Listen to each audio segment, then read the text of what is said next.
Hi friends, education update episode number 5కి స్వాగతం. ఈరోజు డేట్ వచ్చి ఆగస్టు 22, టైం వచ్చి 7 AM అవుతుంది. ఇప్పటి వరకు ఉన్న ఎడ్యుకేషన్ అప్డేట్స్ అయితే ఇవి.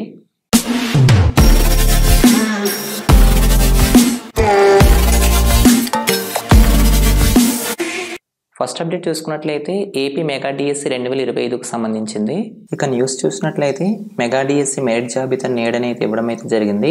అభ్యర్థుల వ్యక్తిగత లాగిన్ ద్వారా అయితే కాల్ లెటర్స్ అయితే ఇవ్వనున్నట్లు తెలిపారు. మెగా డిఎస్సి మెరిట్ జాబితాను శుక్రవారం అనగా ఈ రోజు అయితే విడుదల చేయనున్నట్లు విద్యా మరియు ఐటీ శాఖల మంత్రి నారా లోకేష్ గారు అయితే ఒక ప్రకటనలో అయితే తెలపడం అయితే జరిగింది. ఇప్పటికే క్రీడాకోటలోని మెరిట్ జాబితా అయితే పూర్తిగా పూర్తయినందున మెరిట్ జాబితా విడుదల చేసేందుకు ఏర్పాట్లు చేస్తున్నామని అయితే వెల్లడించడం అయితే జరిగింది. మెరిట్ జాబితా డిఎస్సి అధికారిక వెబ్సైట్ లో అయితే ఉంచుతామని అయితే పేర్కొన్నారు. అభ్యర్థులు ఈ వెబ్సైట్ నుంచి మాత్రమే మీ యొక్క సమాచారాన్ని అయితే పొందాల్సి అయితే ఉంటుంది. వివిధ కేటగిరీలకు సంబంధించిన పోస్టుల నియామక ప్రక్రియలో భాగంగా జోన్ ఆఫ్ కన్సిడరేషన్లోకి వచ్చిన అభ్యర్థులకు తమ వ్యక్తిగత లాగిన్ ద్వారా అయితే కాల్ లెటర్స్ అయితే అందించనున్నారు. ఈ అభ్యర్థులకు సంబంధించిన ఒరిజినల్ సర్టిఫికెట్లతో పాటు ఇటీవల తీసుకున్న కుల ధృవీకరణ పత్రం అంటే క్యాస్ట్ సర్టిఫికెట్, అలాగే గెజిట్ అధికారితో ధృవీకరించిన 3 సెట్ల జెరాక్స్ కాపీలు అయితే, అలాగే 5 పాస్పోర్ట్ సైజ్ ఫోటోలు, ధృవపత్రాలు అయితే మీ యొక్క సర్టిఫికేట్ వెరిఫికేషన్ కి అయితే హాజరవ్వాల్సి అయితే ఉంటుంది. పరిశీలనకు హాజరు కావడానికి ముందే సంబంధిత సర్టిఫికెట్లను మీ యొక్క వెబ్సైట్ లో మీ యొక్క క్యాండిడేట్ లాగిన్ లో అయితే అప్లోడ్ చేయాల్సి అయితే ఉంటుంది.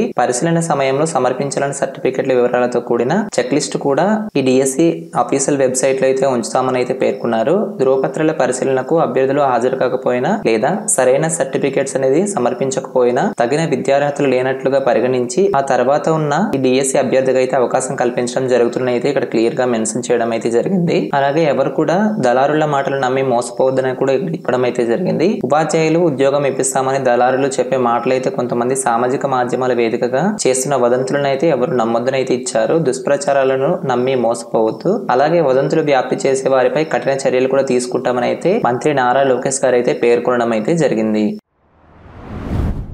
నెక్స్ట్ వచ్చి వినాయక చవితి ఉత్సవాలకు సంబంధించి మండపం ఏర్పాట్ల ఆన్లైన్ పర్మిషన్స్ కి సంబంధించింది. న్యూస్ చూసినట్లయితే వినాయక మండపాలకు ఆన్లైన్ లో అనుమతులను అయితే ఇచ్చారు. ఈ సంవత్సరం వినాయక చవితి ఉత్సవాల మండపాలకు సంబంధించి వినాయక ఉత్సవాల మండపాల ఏర్పాట్లకు సంబంధించి వీటికి సంబంధించిన అనుమతులను అయితే ఆన్లైన్ లో అయితే మంజూరు చేస్తున్నట్లు ఇక్కడైతే పోలీస్ శాఖ అయితే నిర్ణయించడం అయితే జరిగింది. ఇక్కడ చూసినట్లయితే అఫీషియల్ వెబ్సైట్ కూడా ఇవ్వడం అయితే జరిగింది. గణేష్ ఉత్సవ్.net అనే వెబ్సైట్ లోకి అందుబాటులోకి తెచ్చామని డీజీపీ హరీష్ కుమార్ గారు అయితే చెప్పడం అయితే జరిగింది. ఇందులో మీరైతే దరఖాస్తు చేసుకుని ఈ వినాయక చవితి మండపాలకు ఎన్ఓసి అయితే పొందవచ్చు. దరఖాస్తు చేయగానే మీకు సంబంధిత పోలీస్ అధికారి అయితే మీ యొక్క వినాయక చవితి మండపానికి వచ్చి అక్కడ పరిశీలించి అక్కడ క్యూఆర్ కోడ్ తో కూడిన ఎన్ఓసిని అయితే జారీ చేస్తామని అయితే ఇందులో పేర్కొనడం అయితే జరిగింది. ఈ ఎన్ఓసి అనేది పూర్తిగా ఉచితంగా అయితే ఇవ్వనున్నారు.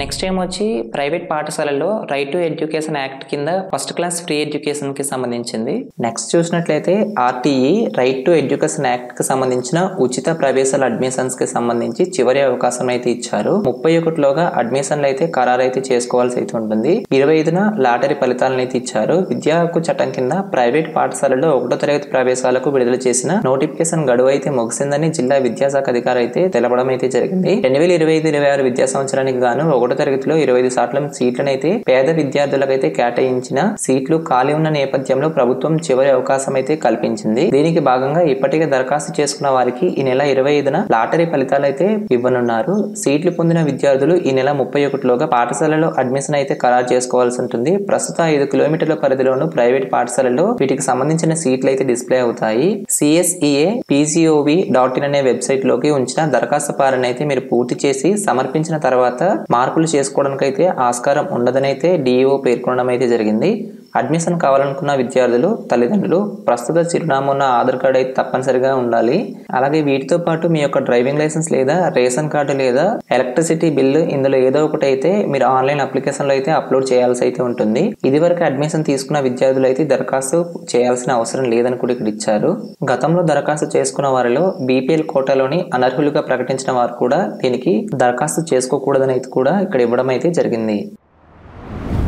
నెక్స్ట్ న్యూస్ చూసుకున్నట్లయితే యూపీఎస్సీ మెయిన్స్ ఎగ్జామినేషన్స్ కి సంబంధించింది. ఇక్కడ చూసినట్లయితే యూపీఎస్సీ మెయిన్స్ కు పూర్తి ఏర్పాట్లను అయితే ఇవ్వడం అయితే జరిగింది. ఇందులో హాజరు కానున్న 106 మంది అభ్యర్థులు ఈ యూపీఎస్సీ పరీక్షలకు సంబంధించి ఈ నెల 22 అంటే ఈ రోజు నుంచి 23, 24, 30, 31 తేదీల్లో అయితే 5 రోజుల పాటు అయితే ఈ పరీక్షలు అయితే జరగనున్నాయి.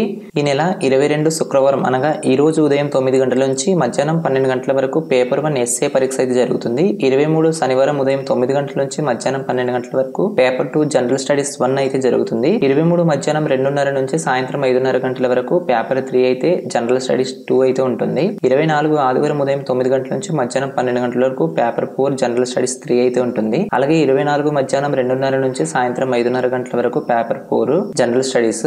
30 తారీఖున ఉదయం 9 నుంచి మధ్యాహ్నం 12 గంటల వరకు పేపర్ ఏ ఇండియన్ లాంగ్వేజ్ అయితే ఉంటుంది. మధ్యాహ్నం 2:30 నుంచి సాయంత్రం 5:30 గంటల వరకు పేపర్ బి ఇంగ్లీష్ అయితే ఉంటుంది. 31న ఉదయం 9 గంటల నుంచి మధ్యాహ్నం 12 గంటల వరకు పేపర్ 6 ఆప్షనల్ సబ్జెక్ట్ పేపర్ 1 అయితే ఉంటుంది. మధ్యాహ్నం 2:30 నుంచి సాయంత్రం 5:30 గంటల వరకు పేపర్ 7 ఆప్షనల్ సబ్జెక్ట్ పేపర్ 2 అయితే ఉంటుంది. వీటికి సంబంధించి ఎగ్జామినేషన్ సెంటర్స్ అయితే పూర్తిగా ఏర్పాటు చేస్తున్నామన్నట్లు ఇక్కడైతే పేర్కొనడం అయితే జరిగింది. నెక్స్ట్ టైం వచ్చి నీట్ యూజీ కౌన్సిలింగ్స్ కి సంబంధించి 2025-26 విద్యా సంవత్సరానికి రాష్ట్రంలోని ప్రభుత్వ ప్రైవేటు వైద్య మరియు దంత వైద్య కళాశాలలోని ఎంబీబీఎస్ అలాగే బీడీఎస్ సీట్ల ప్రవేశానికి చేపట్టిన ప్రత్యేక ఎన్సీసీ కేటగిరీ కౌన్సిలింగ్ గురువారంతో అయితే ముగిసింది. ఇందులో 576 మంది అర్హత సాధించగా 446 మంది అభ్యర్థులను ధృవపత్రాలను పరిశీలన చేయించనున్నారు. 446 మంది అభ్యర్థులు సర్టిఫికేట్ వెరిఫికేషన్ అయితే పూర్తిగా చేయించుకోవడం అయితే జరిగింది.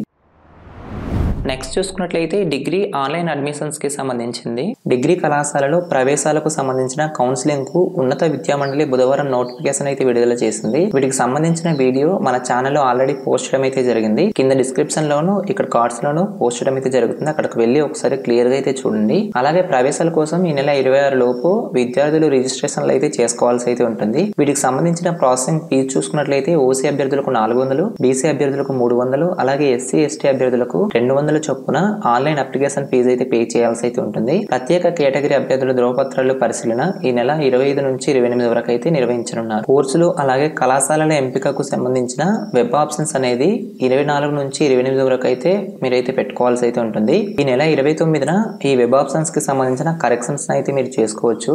అలాగే ఈ మంత్ 31వ తారీఖున మీకు సీట్లను అయితే కేటాయించనున్నారు. సెప్టెంబర్ 1 నుంచి వీటికి సంబంధించిన క్లాసెస్ అనేది స్టార్ట్ అవ్వడం అయితే జరుగుతుంది. నెక్స్ట్ న్యూస్ చూసుకున్నట్లయితే ఈపీఎఫ్ఓ ప్రావిడెంట్ ఫండ్ కి సంబంధించింది. నెక్స్ట్ చూసినట్లయితే ఈపీఎఫ్ ఖాతాదారులకు సంబంధించింది. ఉద్యోగంలో ఉంటూ చనిపోతే 15 లక్షల ఎక్స్గ్రేసియా అంటూ ఈపీఎఫ్ అయితే ప్రకటించడం అయితే జరిగింది. సర్వీస్ లో ఉన్నప్పుడు చందాదారులు చనిపోతే ఇచ్చే ఎక్స్గ్రేసియాను ఉద్యోగుల భవిష్యత్ నిధి సంస్థ ఈపీఎఫ్ఓ అయితే 8.8 లక్షల నుంచి 15 లక్షలకు అయితే పెంచడం అయితే జరిగింది. కొత్త నిబంధనలు ఈ ఏడాది ఏప్రిల్ 1 నుంచి అయితే అమల్లోకి అయితే వచ్చినట్లయితే తెలిపారు. 2026 ఏప్రిల్ 1 నుంచి ఈ ఎక్స్గ్రేసియా ఏటా 5% అయితే పెరుగుతున్నైతే పేర్కొనడం అయితే జరిగింది. నెక్స్ట్ న్యూస్ చూసుకున్నట్లయితే కౌశాలం ఉపాధి అవకాశాలకు సంబంధించిన ప్రాజెక్ట్ గురించి. ఈ కౌశాలం కార్యక్రమం అనేది ఆగస్టు 25తో గడువు అయితే ముగుస్తున్నైతే ఇక్కడ ఇవ్వడం అయితే జరిగింది. ఆంధ్రప్రదేశ్ లోని నిరుద్యోగ యువతకు నైపుణ్య మరియు శిక్షణ మరియు ఉపాధి అవకాశాలు కల్పించేందుకు ప్రభుత్వం ప్రారంభించిన కౌశాలం కార్యక్రమం కింద నమోదు ప్రక్రియ అయితే చివరి దశకు అయితే చేరుకోవడం అయితే జరిగింది. ఈ కార్యక్రమానికి దరఖాస్తు చేసుకోవడానికి ఆగస్టు 25 చివరి తేదీగా అయితే ప్రకటించారు. వీటికి సంబంధించిన ఎవరు అర్హులు అంటే 10వ తరగతి, ఇంటర్మీడియట్, డిప్లొమా, డిగ్రీ నుంచి పీజీ వరకు ఏ విద్యార్హత కలిగిన ఉన్నవారైనా ఈ పథకాన్ని అప్లై అయితే చేసుకోవచ్చు. వీటికి సంబంధించి దరఖాస్తు ప్రాసెస్ చూసుకున్నట్లయితే అర్హత కలిగిన వారు తమ విద్యార్హత సర్టిఫికేట్లు మరియు ఆధార్ తో అనుసంధానమైన మొబైల్ నెంబర్ తో పాటు తమ గ్రామ లేదా వార్డు సచివాలయంలో సందర్శించి వీటికి సంబంధించి పేర్లను అయితే నమోదు చేసుకోవాల్సి అయితే ఉంటుంది. వీటికి సంబంధించి పేరును నమోదు చేసుకున్న వారికి ప్రభుత్వం నుంచి నైపుణ్య మరియు అభివృద్ధి శిక్షణతో పాటు వర్క్ ఫ్రం హోమ్ సహా ఇతర ఉపాధి అవకాశాలు అయితే వీటి ద్వారా అయితే కల్పించనున్నారు. ఈ కార్యక్రమానికి సంబంధించి ఆంధ్రప్రదేశ్ లోని నివసితులు మాత్రమే వీటికైతే అప్లై అయితే చేసుకోవచ్చు. గడువు దగ్గర పడుతున్నందున ఆసక్తి గల అభ్యర్థులు వెంటనే వీటికి సంబంధించి పేర్లను అయితే నమోదు చేసుకోవాలనేది ప్రభుత్వం అయితే సూచించడం అయితే జరిగింది. లాస్ట్ ఎపిసోడ్లోని క్వశ్చన్ చూసుకున్నట్లయితే భారత రాజ్యాంగ ప్రవేశిక ఏ దేశ రాజ్యాంగం నుంచి గ్రహించారని అయితే అడగడం జరిగింది. దీనికి ఆన్సర్ ఏమొచ్చి అమెరికా రాజ్యాంగ ప్రవేశికలోని వి ది పీపుల్ అనే భావనను మన భారతదేశ రాజ్యాంగంలోని వి ది పీపుల్ ఆఫ్ ఇండియాగా స్వీకరించడం అయితే జరిగింది. Next question of the day చూసుకున్నట్లయితే ఐసీసీ మహిళల T20 ప్రపంచ కప్ ను ఇటీవల ఏ దేశం గెలుచుకుంది? వీటికి ఆన్సర్ తెలిసిన వారు కింద కామెంట్ సెక్షన్ లో అయితే తెలియజేయండి. నెక్స్ట్ ఇంపార్టెంట్ కరెంట్ అఫైర్స్ చూసినట్లయితే జాతీయ మహిళా కమిషన్ సభ్యులుగా పివి సింధు, మహేష్ భగవతుల నియామకం అనేది ఇచ్చారు. జాతీయ మహిళా కమిషన్ సలహా కమిటీ 2025కు సంబంధించి సభ్యులుగా ప్రముఖ బ్యాడ్మింటన్ క్రీడాకారిణి పివి సింధు అలాగే తెలంగాణ అదనపు డైరెక్టర్ జనరల్ మహేష్ భగవతులు అయితే నియమితులవ్వడం అయితే జరిగింది. ఈ మేరకు జాతీయ మహిళా సంఘం బుధవారం అంటే ఒక ప్రకటనలో తెలపడం అయితే జరిగింది. నెక్స్ట్ చూసినట్లయితే పర్యావరణ పనితీరు సూచి 2024కు సంబంధించి వీటి నుంచి కూడా మీకు ఎగ్జామ్స్ లో ఇంపార్టెంట్ బిట్స్ వచ్చే ఛాన్సెస్ అయితే ఉన్నాయి. ఎన్విరాన్మెంట్ పెర్ఫార్మెన్స్ ఇండెక్స్ అనేది దేశాల పర్యావరణ స్థితిగతులను అంచనా వేసే గ్లోబల్ ర్యాంకింగ్ సిస్టమ్. 2024 ఏడాదికి సంబంధించి నివేదికను అమెరికాలోని Yale center for environmental law and policy, Columbia center for international earth science information network సంయుక్తంగా తయారు అయితే చేయడం అయితే జరిగింది. దీన్ని ప్రతి సంవత్సరం 2 ఏళ్లకు ఒకసారి అయితే విడుదల చేస్తారు. జీవ వైవిధ్యం, వాయు కాలుష్యం, గాలి నీటి నాణ్యత, వ్యర్థాల నిర్వహణ లాంటి 58 అంశాలను పరిగణలోకి తీసుకుని ఈ సూచిని అయితే రూపొందించడం అయితే జరుగుతుంది. 2024 సూచిలోని మొత్తం 180 దేశాలకు ఈ ర్యాంకింగ్స్ అయితే ప్రకటించడం అయితే జరిగింది. మొదటగా ఎస్తోనియా 75.3 స్కోర్తో స్థానంలో అయితే నిలవడం అయితే జరిగింది. సెకండ్ చూసినట్లయితే 75తో లక్సెంబర్గ్ అయితే ఉంది. ఈ ఎన్విరాన్మెంటల్ పెర్ఫార్మెన్స్ ఇండెక్స్ లో మన ఇండియా స్థానం చూసుకున్నట్లయితే 27.6 స్కోరుతో 176వ ర్యాంకులో అయితే ఉండడం అయితే జరిగింది. తర్వాత స్థానంలో వరుసగా మయన్మార్, లావోస్, పాకిస్తాన్, వియత్నాం అయితే ఉన్నాయి. నెక్స్ట్ ఇంపార్టెంట్ కరెంట్ అఫైర్ చూసినట్లయితే టిబెట్లోని అతిపెద్ద సౌర పార్కును అయితే ఏర్పాటైతే చేస్తున్నారు. ప్రపంచంలోని అతిపెద్ద సౌర పార్కును టిబెట్లోని చైనా అయితే నిర్మిస్తోంది. 610 చదరపు కిలోమీటర్ల విస్తీర్ణంలో నిర్మించి ఈ పార్కును అమెరికాలోని సికాగో నగరం అంత సైజులో అయితే ఉంటుంది. గత నెలలో దీనికి శ్రీకారం అయితే చుట్టడం అయితే జరిగింది. నెక్స్ట్ కరెంట్ అఫైర్ చూసినట్లయితే అగ్నిపై బాలిస్టిక్ క్షిపణి పరీక్షకు సంబంధించింది. అగ్నిపై బాలిస్టిక్ క్షిపణి పరీక్ష అయితే విజయవంతంగా అవ్వడం అయితే జరిగింది. క్షిపణి రంగంలో భారత్ మరోసారి తన సత్తాను అయితే చాటుకోవడం అయితే జరిగింది. మధ్యమ శ్రేణి బాలిస్టిక్ క్షిపణి అయిన అగ్ని 5ను బుధవారం అయితే విజయవంతంగా ఒడిశాలోని చాందీపూర్ పరీక్ష కేంద్రంలో జరిగిన ఈ ప్రయోగం అగ్ని 5గా పేర్కొనడం అయితే జరిగింది. అన్ని సాంకేతిక కార్యనిర్వాహక ప్రమాణాలకు పాటిస్తూ లక్ష్యాన్ని ఛేదించిందని రక్షణ శాఖ ఒక ప్రకటనలో తెలపడం అయితే జరిగింది.